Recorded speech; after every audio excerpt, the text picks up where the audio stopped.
Um, okay. Now, Alhamdulillah, Rabbil Alameen, welcome. This is Knowledge for Edge. My name is Abdurrahim, and today we are discussing a very interesting topic. As usual, I have with me today in the studio Ustaz Abdul Hafiz Thani. Assalamu alaikum wa rahmatullahi wa barakatuh. Wa alaikum assalam wa rahmatullahi wa barakatuh. Alhamdulillah, Rabbil Alameen. Thank you very much, sir, for honoring our invitation. I understand that your schedule is busy, and I thank you very much for coming. Thank you very much, too, for giving me the opportunity to be with you. Alhamdulillah, Rabbil Alameen. So today we are discussing birth control in Islam. I know that this is a very, can I say, controversial topic. We have people having too many, opinions, and people bringing in their own personal belief systems and all of that. But however, as Muslims, do not forget that we are supposed to stick with the injunctions of the Quran and then the Sunnah of Prophet Muhammad sallallahu alaihi wasallam. So essentially, the references that are going to be made during this conversation today are going to be based on these two sources and evidences, inshallah. So when we talk about birth control, to begin with, can I ask that, does Islam give provision for birth control? Is there a place for birth control or family planning, as we commonly refer to it?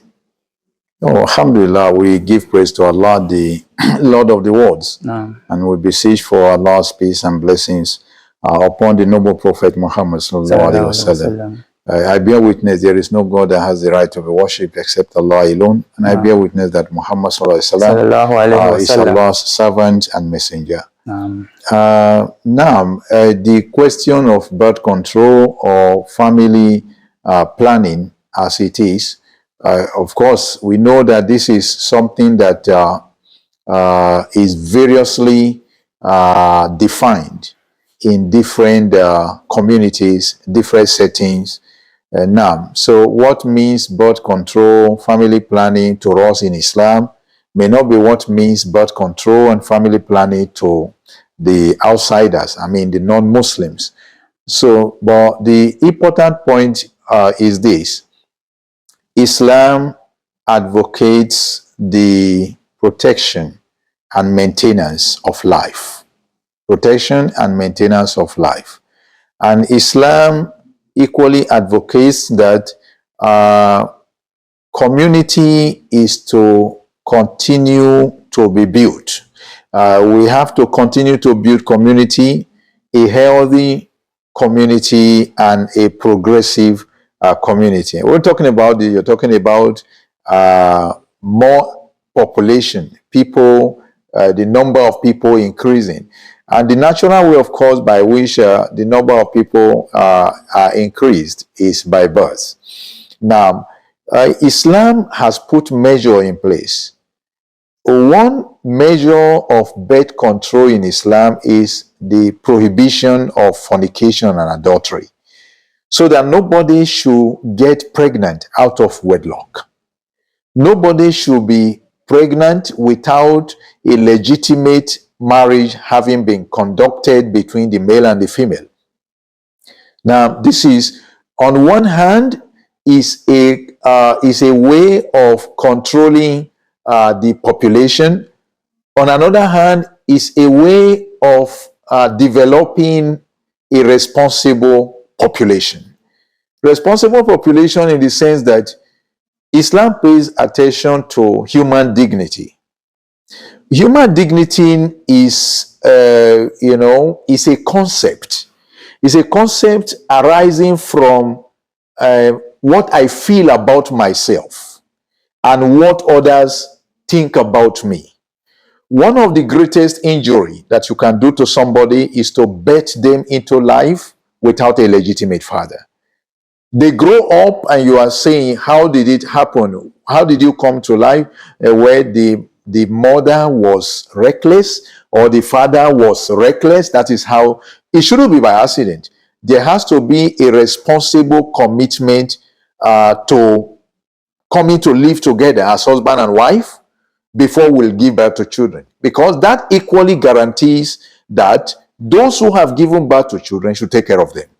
Now, so to go into marriage in the first place is to commit oneself into a situation whereby whatever follows in marriage I have a responsibility, you have a responsibility. Everybody have to play their role.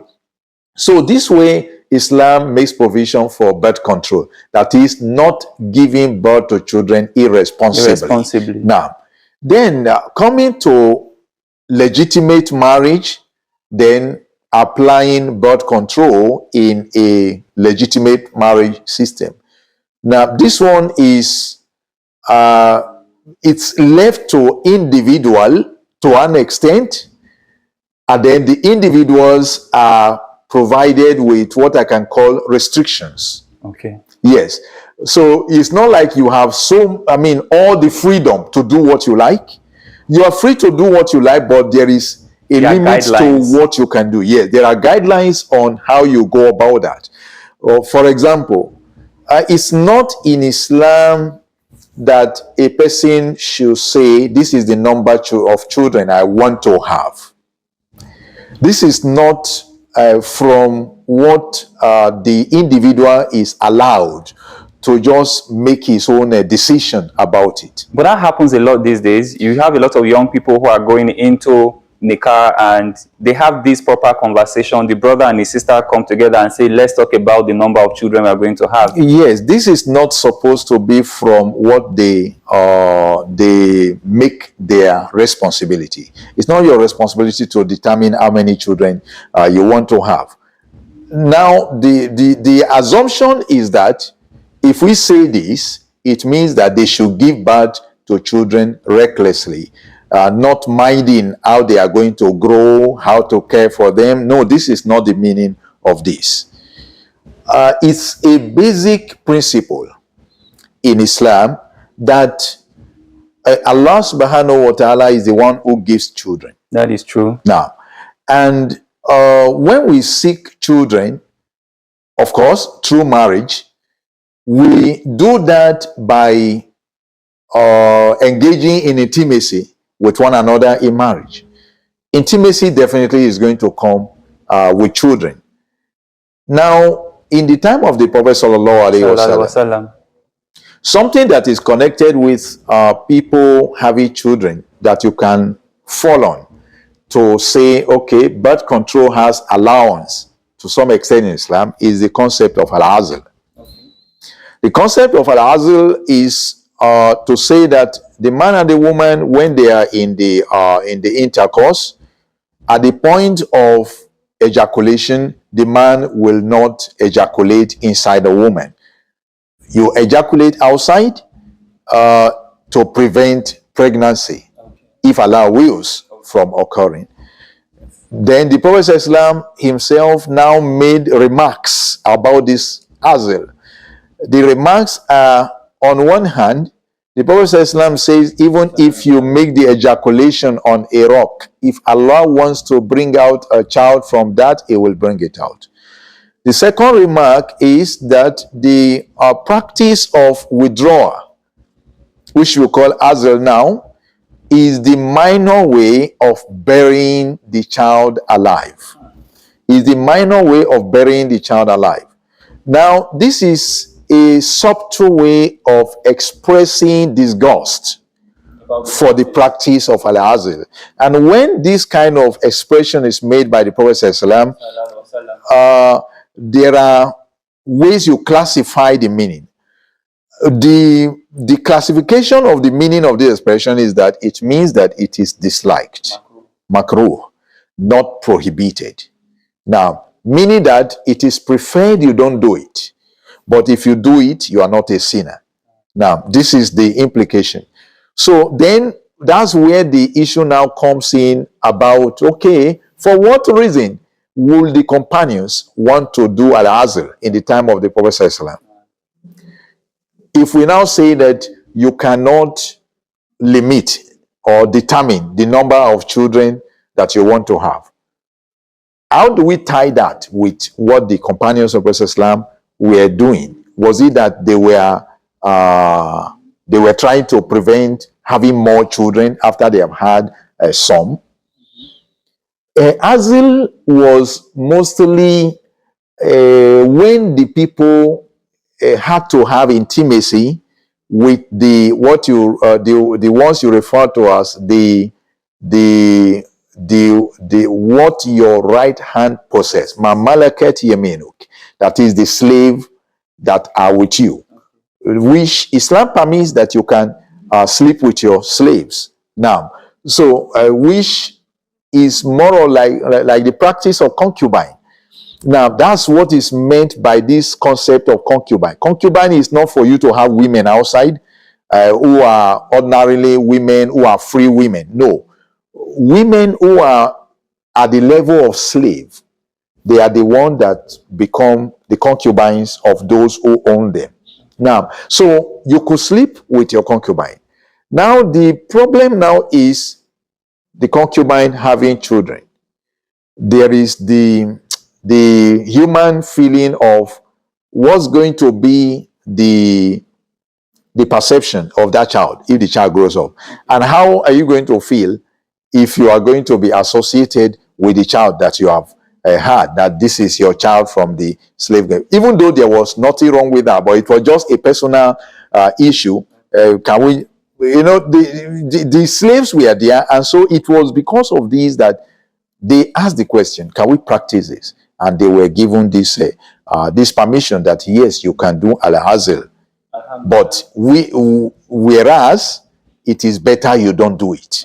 It is better you don't do it. It's like saying that if you must sleep with a woman, sleep with her and be ready to go for whatever comes after that. I mean, take care of whatever comes, due to that. Now, this is what Islam is expecting from you. So, generally, it is not something that a person can just freely do. Like the Prophet Islam said, that you should marry women who are loving, women who are fertile, because I am going to be boastful of your number on the day of judgment among other nations.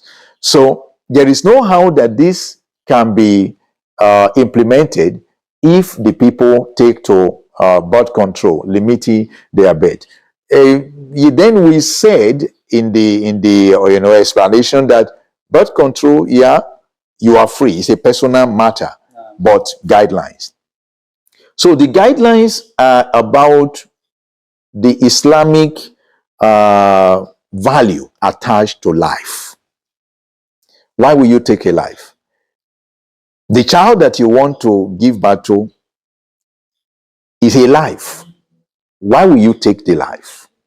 Now, some people might argue that, at that point it's not life, because we're just looking at cells, cells, and then yes, it's just at that level yet. The fertilization has not happened, so we are not essentially talking about life now. So I don't know how you would want to address that. Now, this is equally debated. Now, you are not free. That's the basic rule. Okay. You are not free to just decide that I want to refuse or prevent children from coming out of my having intercourse with my wife. Now, except on certain conditions, critical conditions, which are usually tied maybe to health. Now, we have health issues that needs to be managed, and they are connected with reproduction.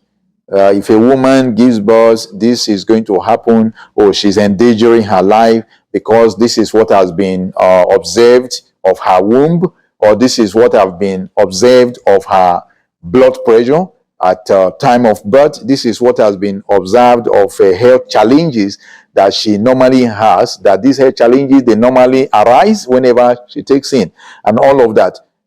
Islam equally take this one as an attachment of value to the life of the woman. And so the life of the woman takes precedence now. Therefore, birth control may be applicable.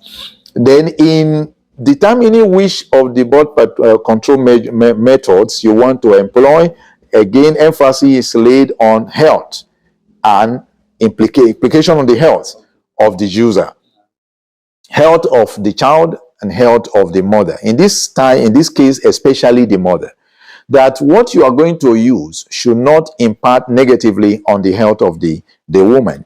So hence you mostly find that they are talking about the permissible methods of birth control to be maybe the use of condom, the use of diaphragm, the use of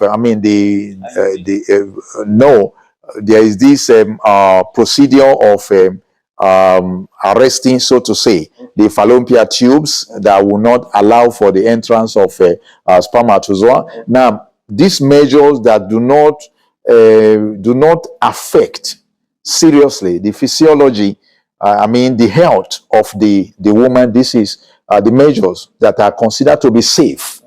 Measures that are considered to be safe. If they are not safe, then they are not allowed. So if you have to, for example, insert a drug in the body system and is going to cause some hormonal disorder and so many other side effects that may arise, then this is equally not allowed. So you go for the safe measures now because of the situation that you are confronted with.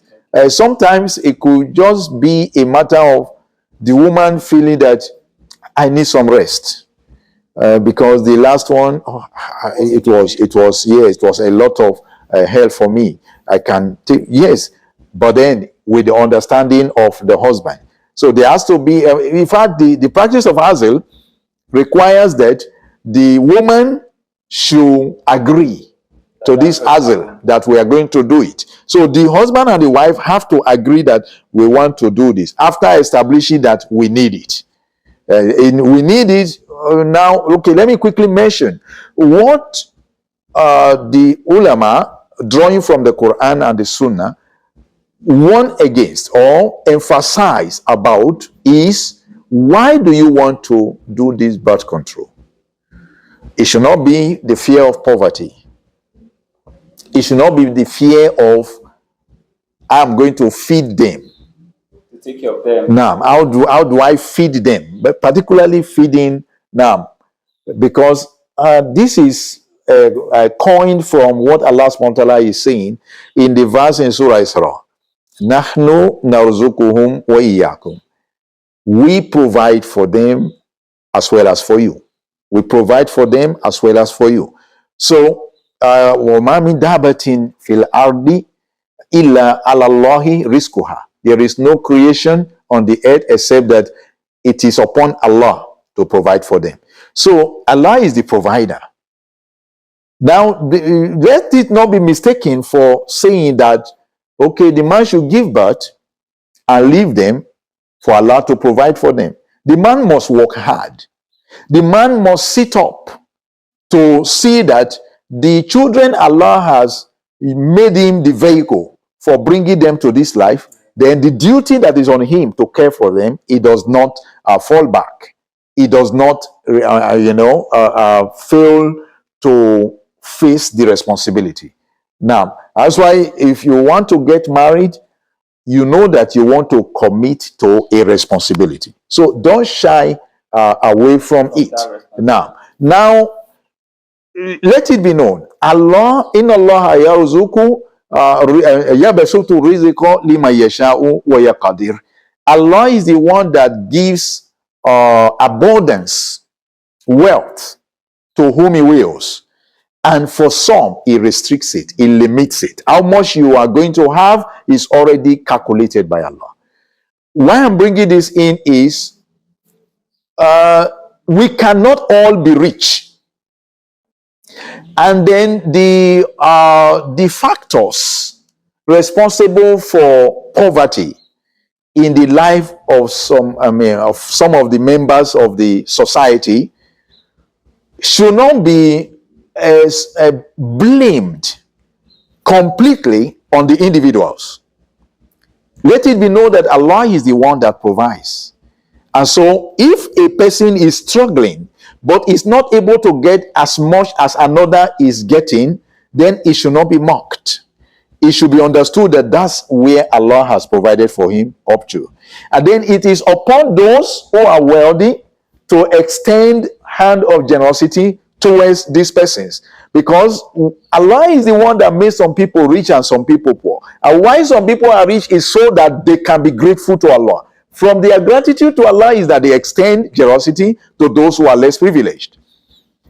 Even though Islam does not encourage anyone to be idle, no one should sit not doing anything. Begging is discouraged in Islam.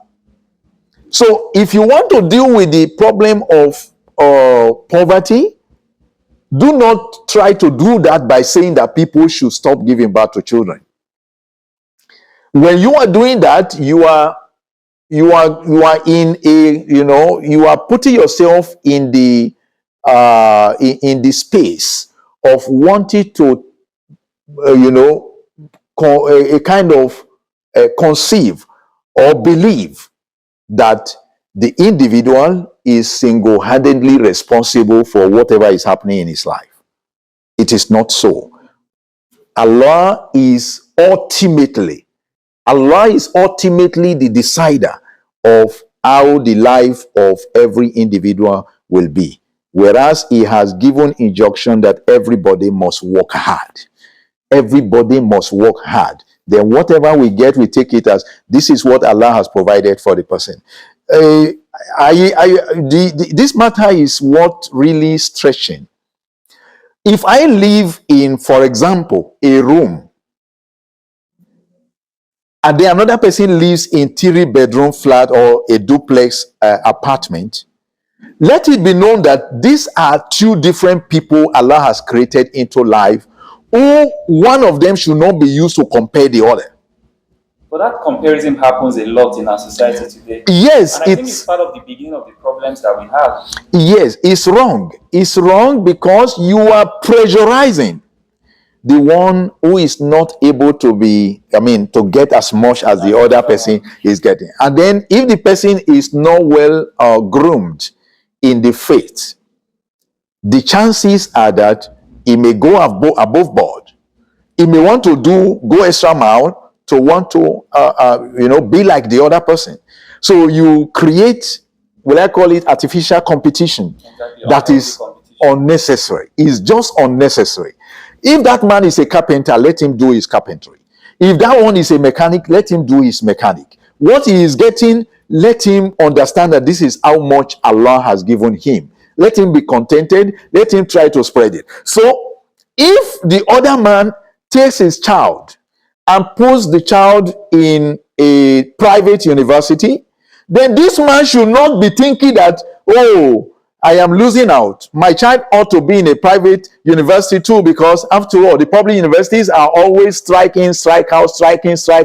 So if I had money now, I would have been there. No, it shouldn't be like this.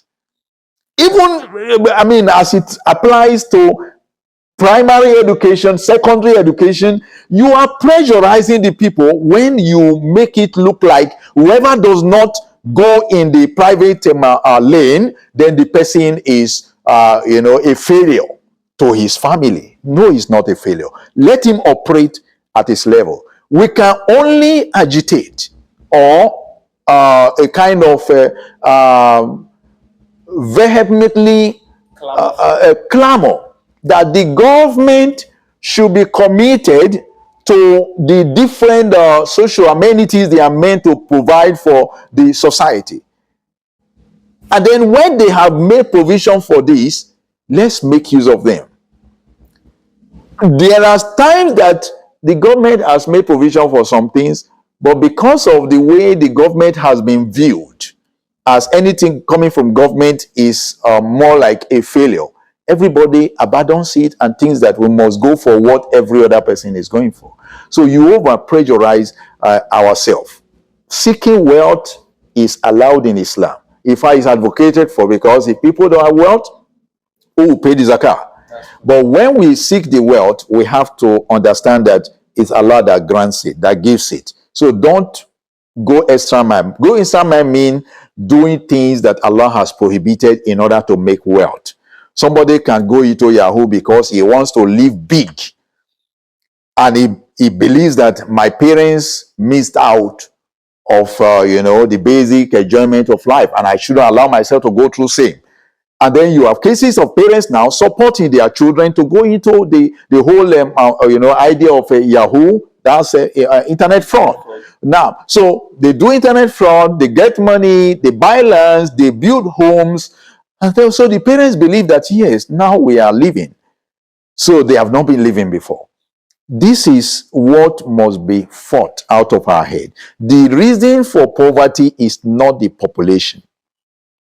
It's not the population shooting out.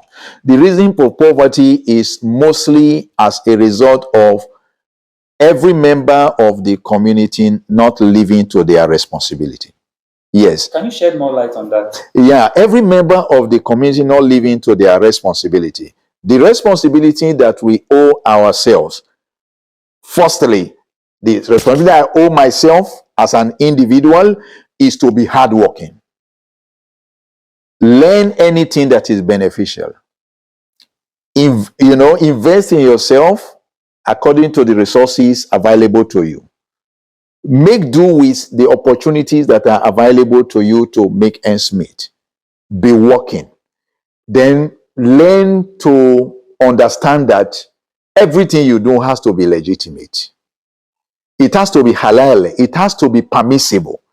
You don't have to think that, if I continue like this, I don't think I will make anything. Say, therefore, I must steal. Therefore, I must, oppress somebody. No, we have to, just be okay for the fact that I am trying to do what I need to do to make myself okay. Secondly, the responsibility of families. Families. Brothers and sisters owe one another responsibility. Parents owe their children a responsibility. Everybody should be committed to discharging their responsibility towards one another.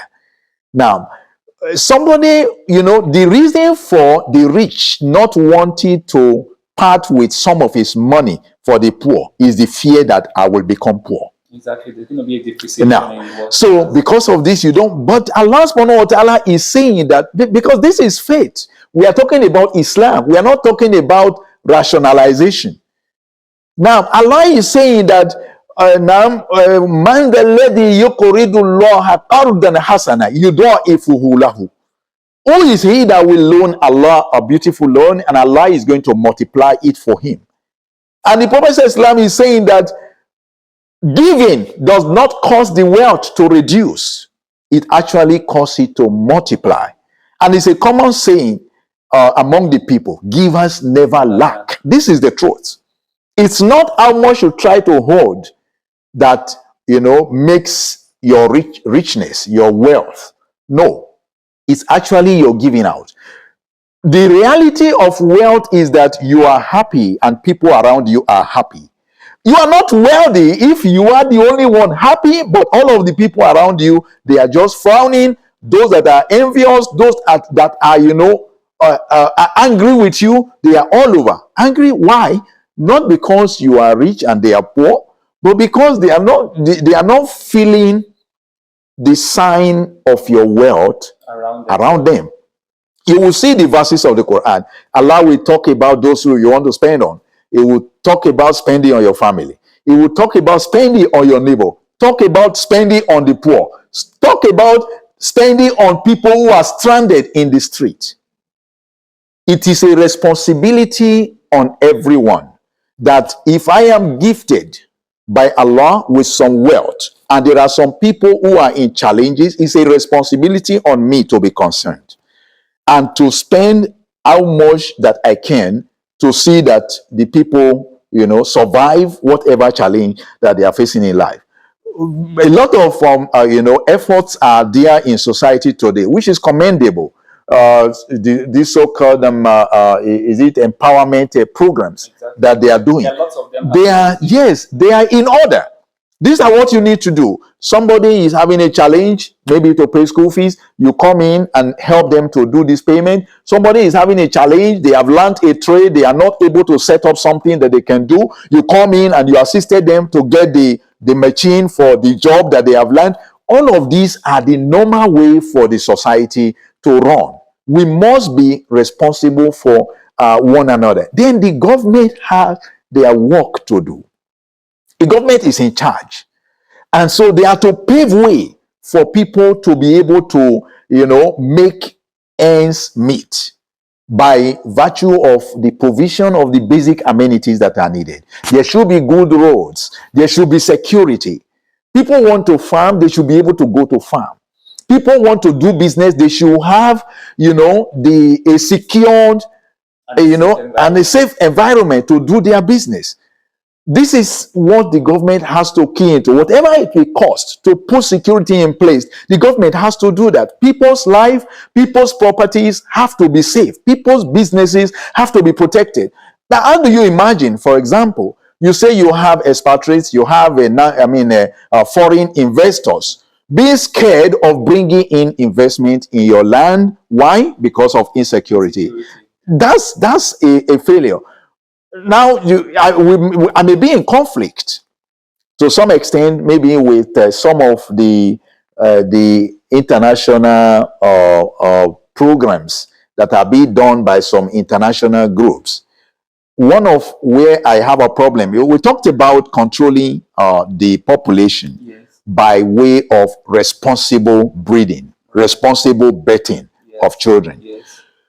It's abnormal, it's unacceptable to Islam that you say that people can be sexually irresponsible. Okay. And you provide them with condoms and you call it safe sex. In Islam, this is not acceptable. People should be morally disciplined. This is what Islam emphasizes. Let everybody be ready to take responsibility. Don't sleep with a woman if you are not ready to take responsibility. And a woman should not be, I call it, you call it, there's what you call child abuse. Okay. It's part of women abuse. To take advantage of the situation of women, to have sex with them, give them a little money, and they are happy, they go away. You don't take responsibility. It's not your wife. You have just made use of her, you gave her some change, and she has gone away, she's happy. You are abusing her mentally, because it's a level of mental, how will I call it? It's a low reasoning, kind of problem. Mentality is a problem. For a woman to think that I have to sleep with a man to get money to make ends meet, Kai, this is shameful. This is dirty. She is doing it, and the man who is paying, the man is wicked. The man is wicked. Marry her and take responsibility for her life. Let her have children and be ready to take responsibility for these children. So this is the angle from which Islam is coming, that people's integrity matters. And Islam ties it to their sexual decency, that you have to be sexually decent. You don't have to have intimacy with just anybody unless the one with whom you are married. And when you are married, give birth to children. Now, you can discuss how you want to have it by considering the condition of the woman. There is pain in childbirth. So you can put all of that into consideration. Oh, okay, we want to make it like 2 years, 3 years. That's to, the couple. Then this will not get me to ask. No. Right? So while you have decided this on very fair and logical grounds that you would want to wait, right? But it means that the couple could actually be sexually active within that 2-year wait period. No. So while that is happening, what measures will they employ to make sure that a pregnancy doesn't come in while they are waiting? Now, that's why the first natural method is to employ al-azl. Now, which we mentioned and is established in the Sunnah. And from the measures they can also employ, which is equally natural, is studying the cycle, studying the ovulation cycle of the woman. This one, they say it works. So a woman needs to understand her ovulation cycle and know when she can likely take in. So they can as well use this one to work out how to prevent against a pregnancy coming in. And then they can as well use condom. This is allowed, or diaphragm. Now, if they have good reason to, observe birth control. if they have good reason to observe birth control, now they can employ these safe measures. They are not allowed to use the unsafe, the harmful measures. You know, some examples of these harmful measures. Yeah, what is mainly made by harmful measures? For example, your medications that you take. So Islam is concerned. What's the health implication of taking this medication?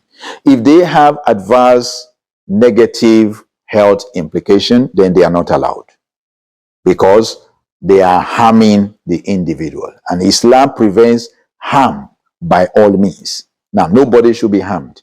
If there is an harm that has to be done to somebody, it should be because the benefit that will be gotten because of, for suffering that harm is far greater than the harm itself. It's like saying you have to inject somebody with an injection, but it's painful to give injection, but the health of the person is the matter at hand. Malaria needs to be treated, so painful injection, but malaria will be gone after taking the injection. Then injection is allowed. Otherwise, you will not be allowed to take injection because that is harmful.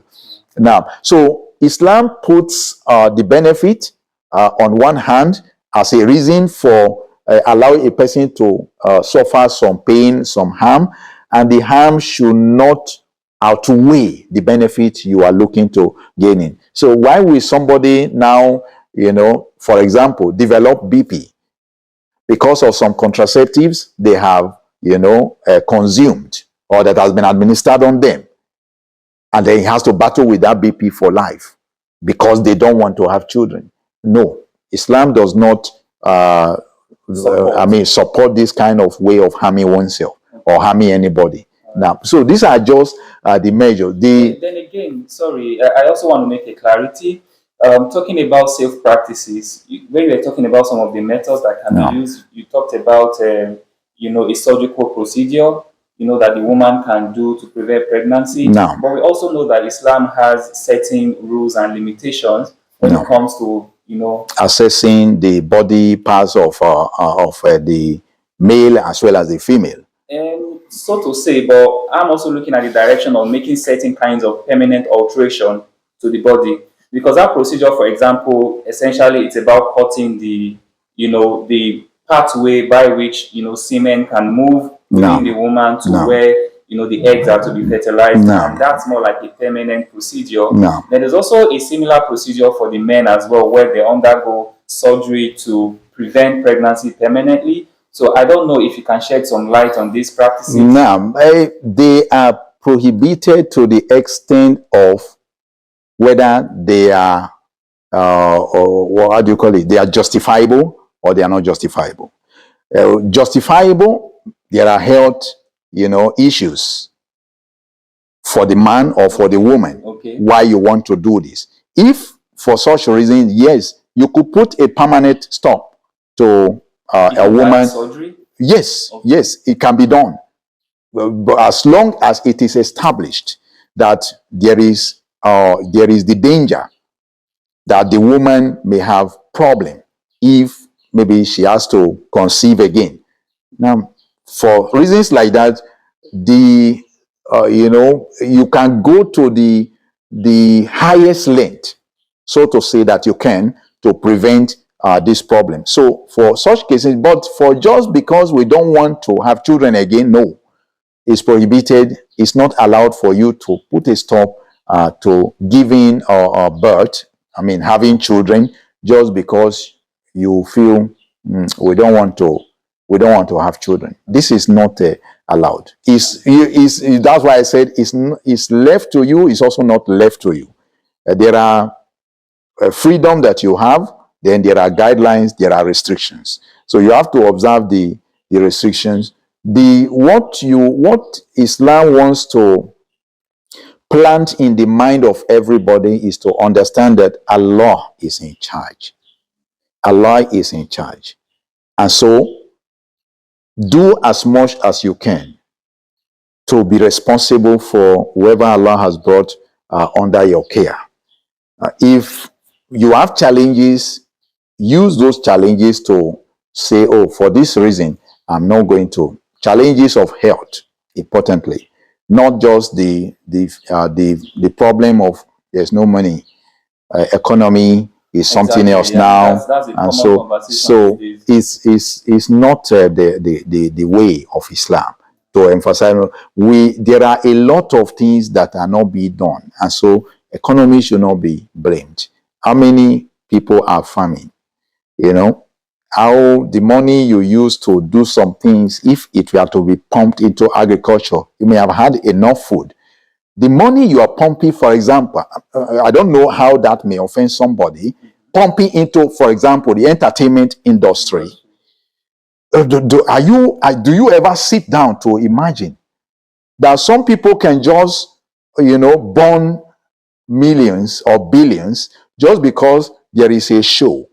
For like 2 hours or 1 hour. Yes, just because of this.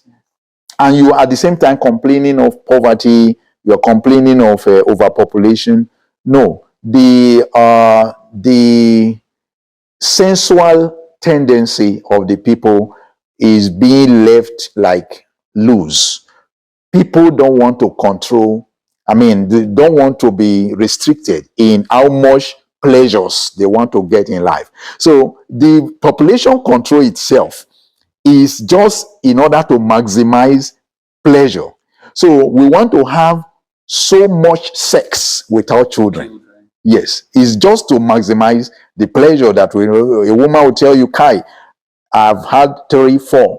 I think it's okay. Let me enjoy my life. So this is the whole point. Yeah, you can still enjoy your life and give birth to these children.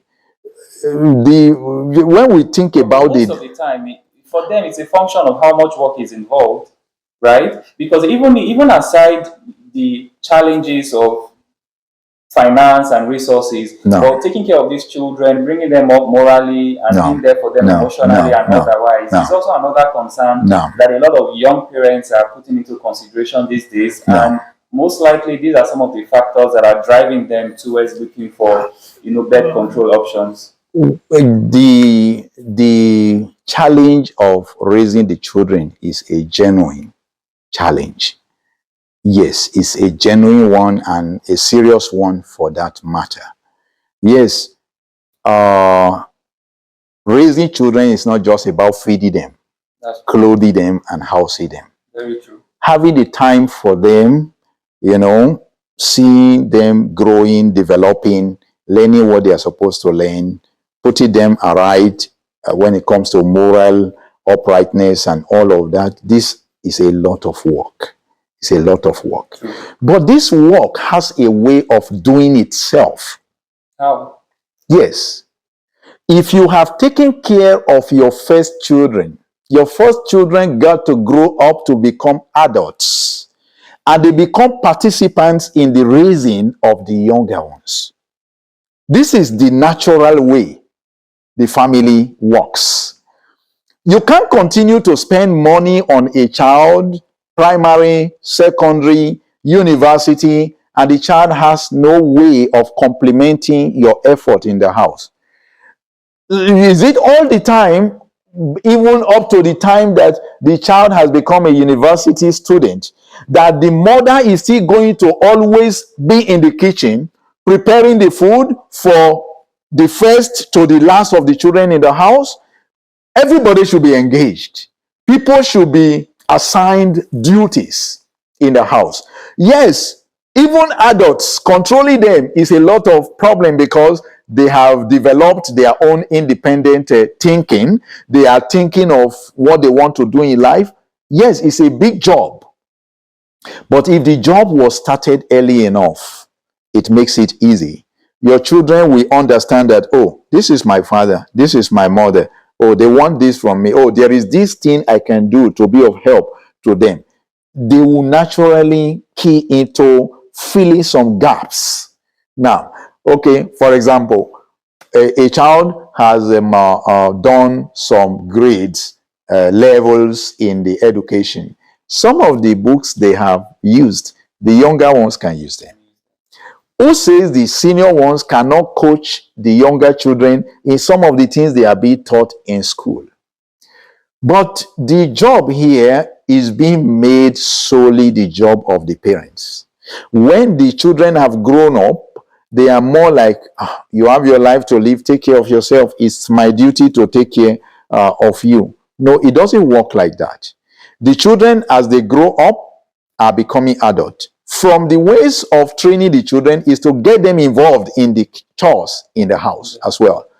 How do you say, oh, it's a funny thing to say that somebody says the only thing they know how to do is to cook indomie.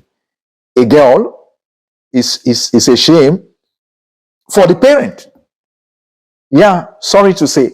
You can't grow a child to this level, and the child is saying that, look, I'm not used to kitchen works.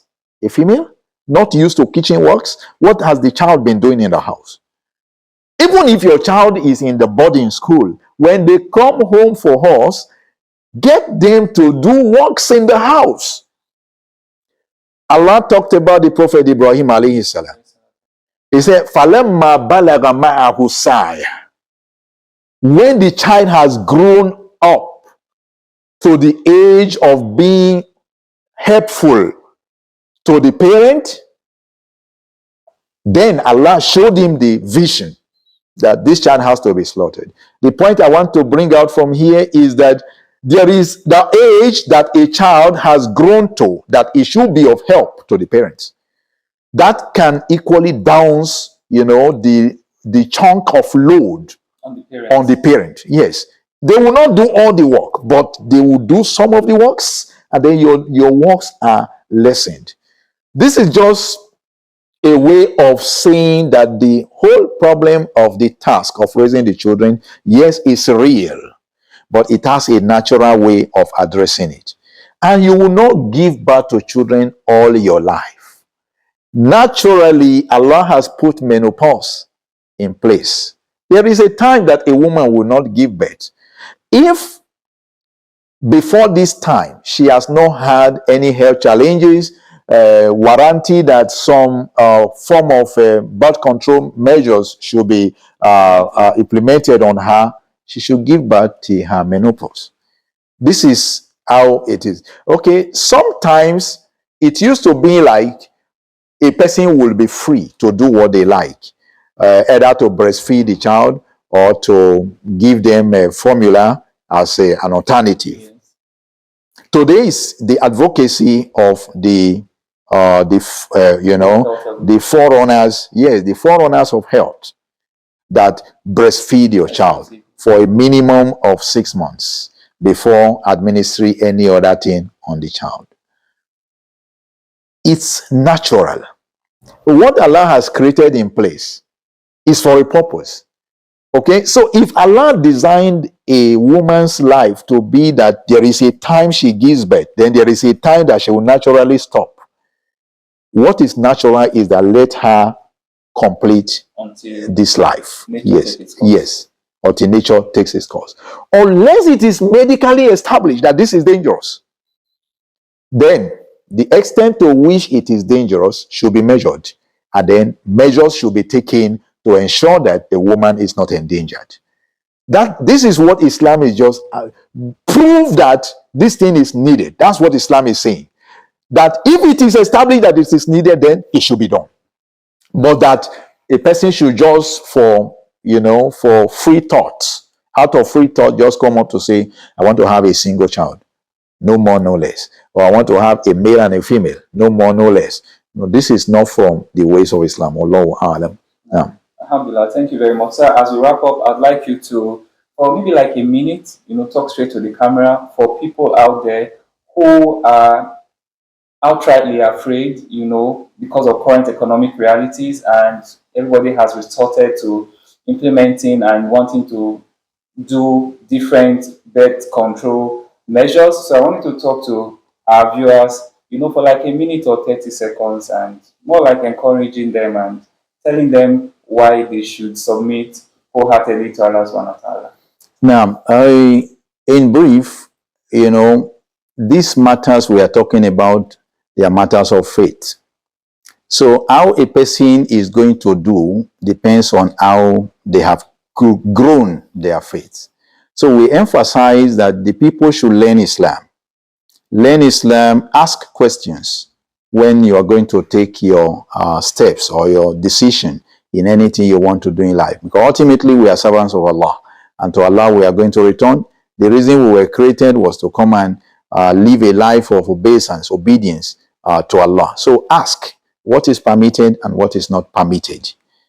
And know that the life is just, a place where be tested. So don't use just your thoughts to determine what you are going to do. Ask what does Allah say in this matter, and then do as Allah says. You should know too that everybody cannot do the right thing. So you are not going to say, if everybody is doing the wrong thing, then I will do the wrong thing. Even if everybody is doing the wrong thing, if you know the right thing, just do the right thing. Allahu Alam. Thank you very much, sir. Alhamdulillah Rabbil Alameen. This is how much we can take on today's conversation. I hope you have learned a few things from the conversation we have had today. Do well to continue to like, share, and subscribe. Inshallah, until I see you on the next one. For now, it's Assalamu alaikum wa rahmatullahi wa barakatuh. Alaikum assalam wa rahmatullahi wa barakatuh. Very grateful. Thank you too. You're welcome. Alhamdulillah.